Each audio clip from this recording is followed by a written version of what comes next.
Hello everyone, welcome to Ambition Law Institute. And in this series, we are bringing you that how actually Ambition deals with the particular examination. So we have the customized approach regarding each and every examination, and regarding UP APO, we would like to highlight that how exactly we will be proceeding in this exam. So in this particular video, I will be discussing with you two questions of preliminary examination and two questions of mains examination, and I will be explaining you that how exactly we have to prepare for UP APO. Fine. So if you see one of the question, and I have taken two questions which are continuously coming in this examination. So one of the question, and if you see the perspective of UP APO, basically you have to work as an APO. So assistant prosecution officer. So obviously you will be dealing with the criminal matters and you will be handling specifically such issues which are normally dealt by the public prosecutor.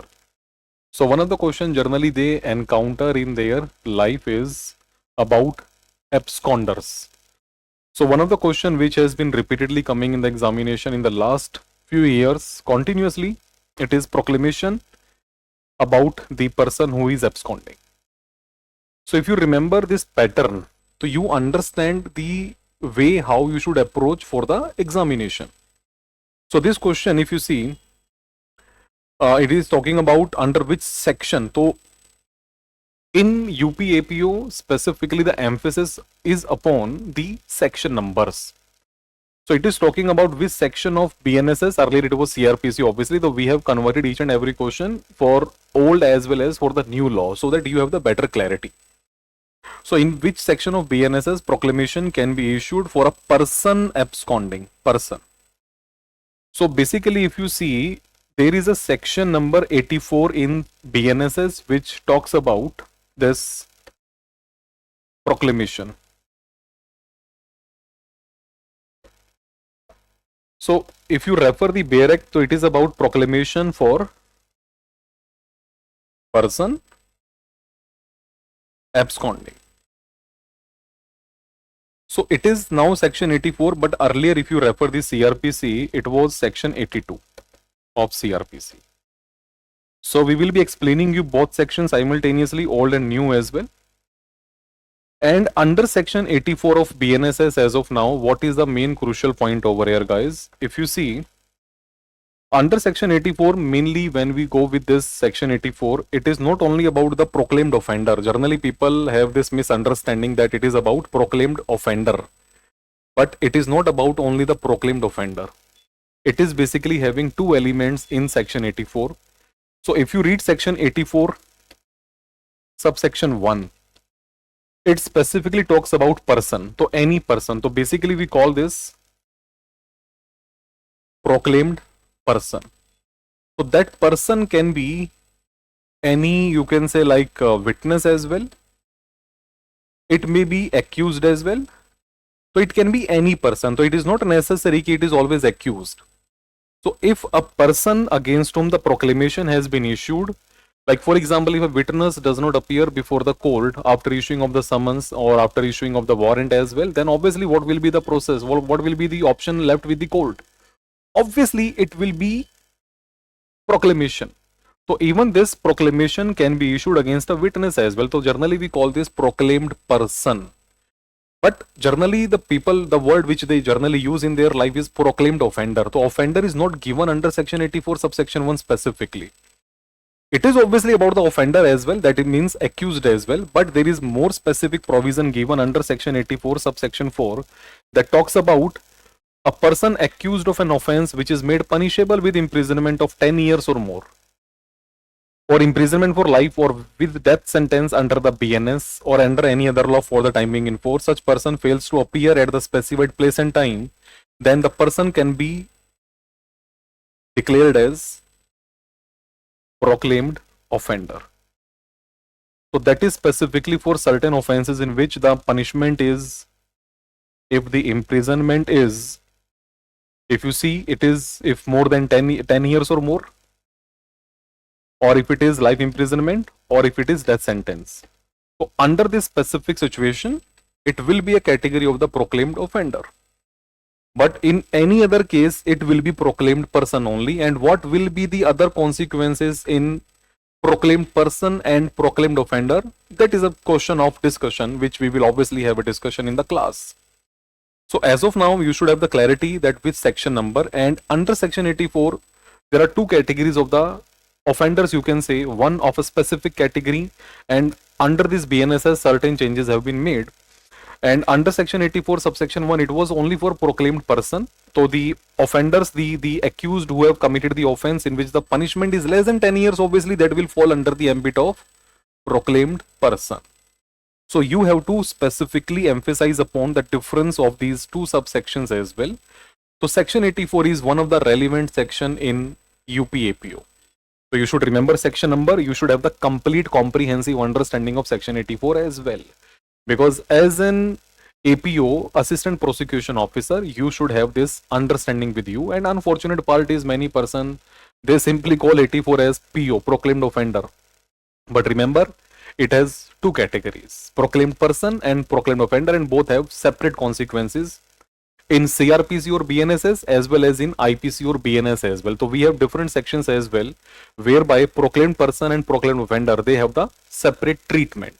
So it is a separate category of offense for which separate punishment is prescribed in BNS or IPC. Okay. Detailed discussion obviously we will have in the class. Then coming to the another section, which one of the following sections of BNSS provides sentence of imprisonment in default of fine? That is another main crucial question which I have seen multiple times, which is coming in the examination. So guys, if you see the sections with respect to the punishments, so there is one of the main section which has been given, that is section 24, sentence of imprisonment in default of payment of fine. So section 24 specifically provides what is the sentence of imprisonment if the person doesn't make the payment of fine. But we have to read this section along with the BNS provision with respect to fine as well. So if you read this particular section 24, it says the court of the magistrate may award such terms of imprisonment or in default of payment of fine, provided that the term is not in excess of the powers of the magistrate under section 23. So basically there is a limitation. So that should be within the limit of the power conferred under section 23 of the BNSS, and shall not where imprisonment has been awarded as per the part of the substantive sentence. So the word is substantive sentence. So this is not the substantive sentence. Remember one thing, it is the default sentence basically. So when you do not make the payment of fine, this is called default sentence. It is in addition to the powers conferred upon the magistrate. So it shall not exceed 1/4 of the term of imprisonment which the magistrate is competent to inflict. So it is 1/4 obviously. But remember one thing, in BNS we have a separate provision whereby the limit of punishment in default of payment of fine is also prescribed. So we will have a discussion of that section as well in the class. Over there it is the 1/4 of the total maximum imprisonment, actually the maximum imprisonment which offense has been given. But over here it is the 1/4 of the power of the magistrate.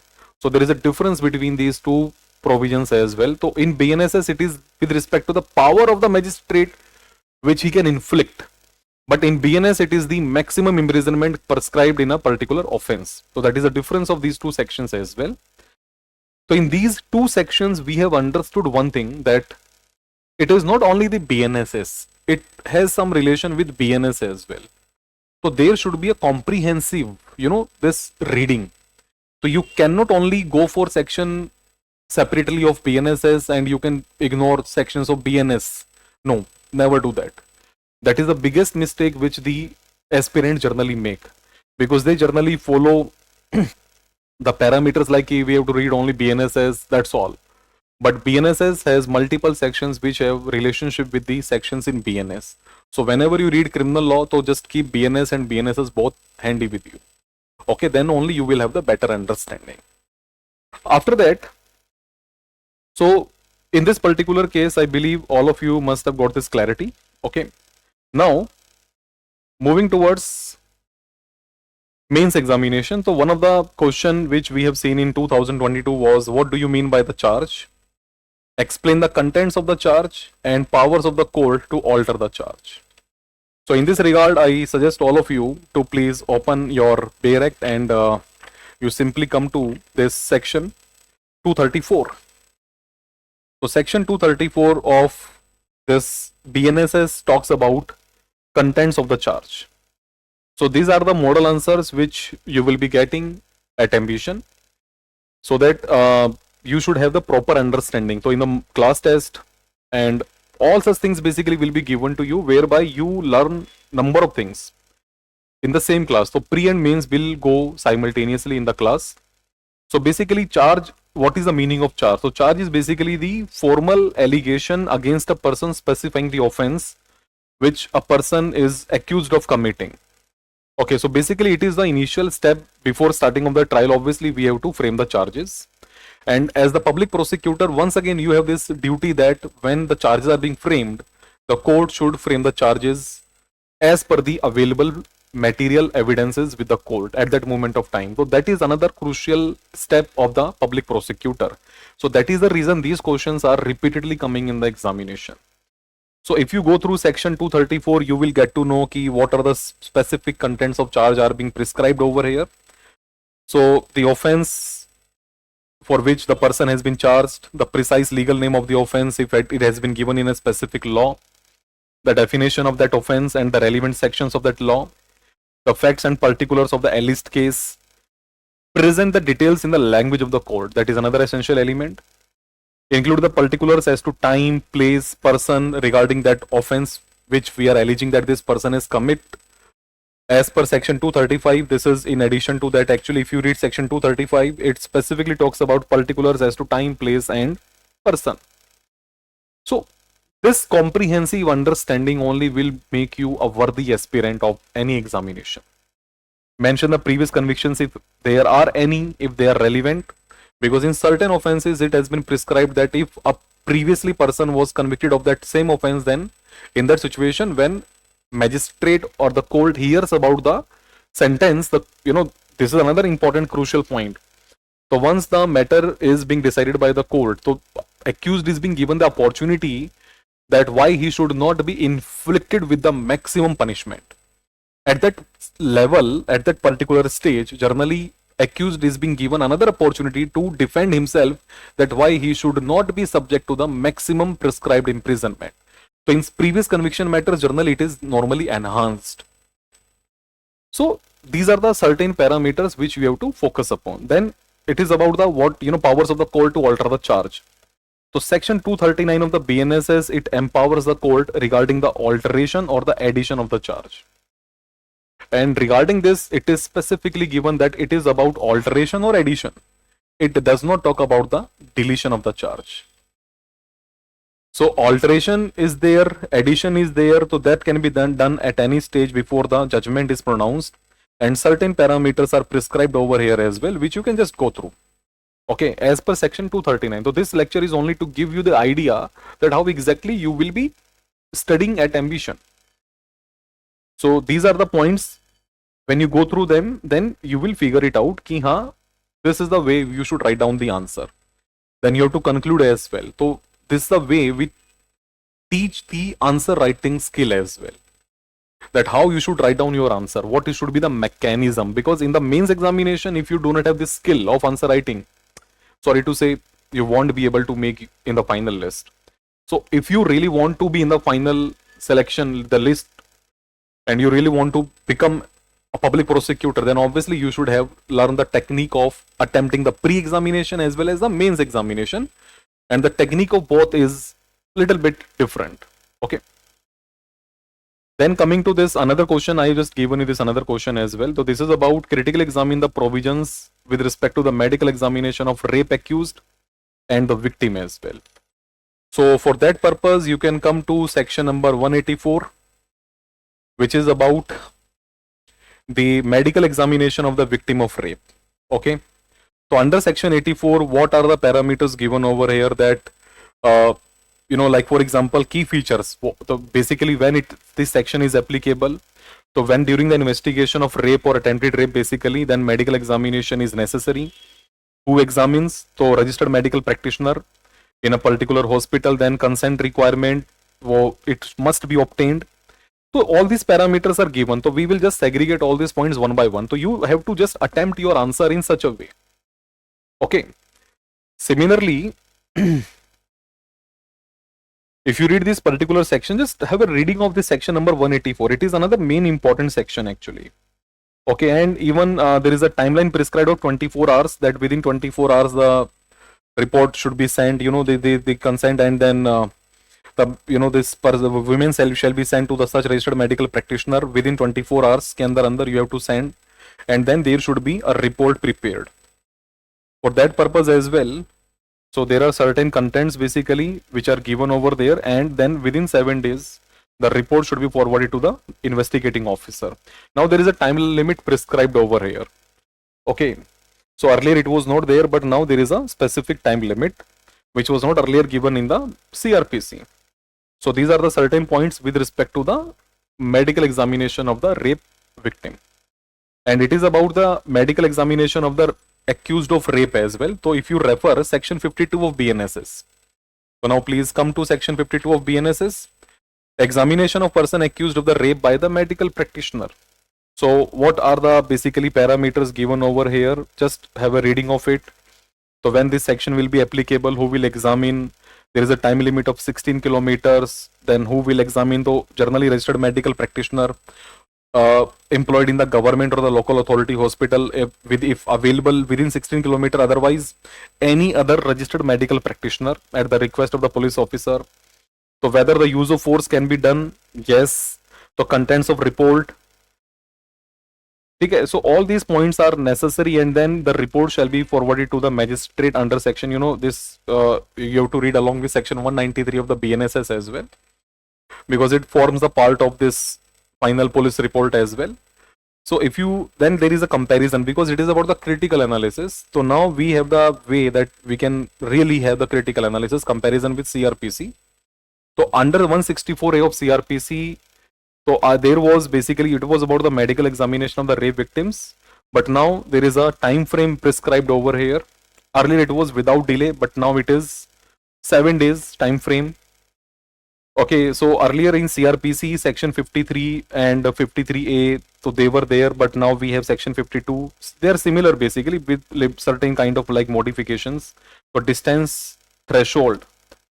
So this is the way you get to know or you understand the technique of preparing for this UPAPO.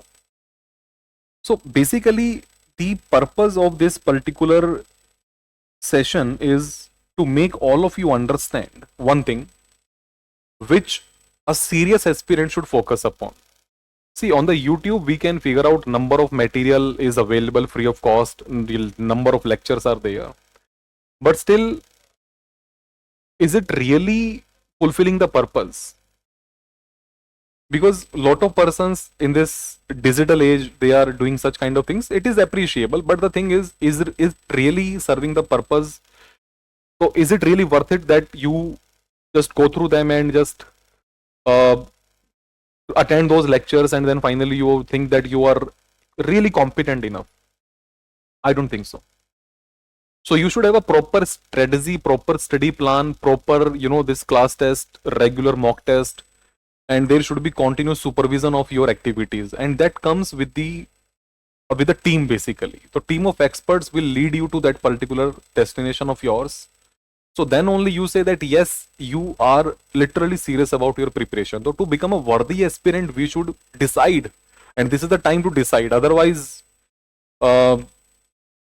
पछताने का फायदा नहीं रहेगा फिर कोई कि later on कि यार शायद मैंने ऐसा कर लिया होता, because after the 3 years compulsory experience judgement, तो जुडिशरी इज नाउ थोड़ा डिस्टेंट का हो एक तरीका हो गया, मतलब it is little bit now far away, but to achieve the target you can get into this APO, because after serving for 3 or 7 years, you can say, now after 3 years obviously you are eligible to appear as a for the judicial officer, but after 7 years you can appear directly for higher judiciary. So just think about it. So this is the time to decide that whether you really want to crack this examination, and if the answer is yes, I suggest please think about it seriously. This is the time. Otherwise, if it is gone na, to एक कहावत है ना कि अब पछताए होत क्या जब चिड़िया चुग गई खेत। तो थोड़ा सा सोचिए इसके बारे में, ताकि हमें बाद में इस चीज़ को लेकर के ये गिल्ट ना हो कि शायद मैंने ऐसा कर लिया होता, क्योंकि ये बहुत क्रूशियल टाइम है। तो अभी थोड़ा सा हार्ड फैसला ले लीजिए कि सीरियसली मेहनत करेंगे and you really want to qualify this exam, then it will be good for everyone. Thank you guys, thank you very much.